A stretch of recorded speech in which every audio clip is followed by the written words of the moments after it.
প্রাচীন এই জঙ্গলে এমন কি আছে যা আজ এই আদিবাসী ছেলেটিকে পাগল করে দিচ্ছে? সে কি কোনো জাদুর শক্তি খুঁজে পেয়েছে নাকি আর এই আয়না কি তার সংসারের অশান্তির কারণ হয়ে দাঁড়াবে? চলুন দেখে আসি। আরে, এ কি অলৌকিক কাণ্ড! এটা তো আমার স্বর্গীয় বাবার চেহারা।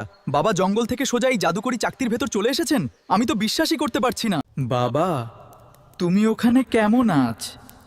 তোমার এই ছেলে তোমাকে খুব মিস করে।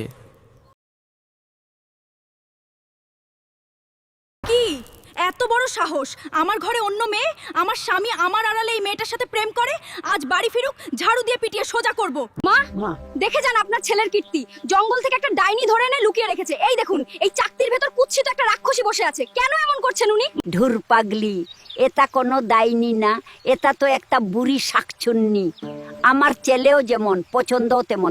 তুই চিন্তা করিস না, এই বুড়ি তোর কিচ্ছু করতে পারবে না, খুব তাড়াতাড়ি মরে যাবে। কি আর করবে, এই বুড়ির দিন তো শেষ হয়ে এসেছে।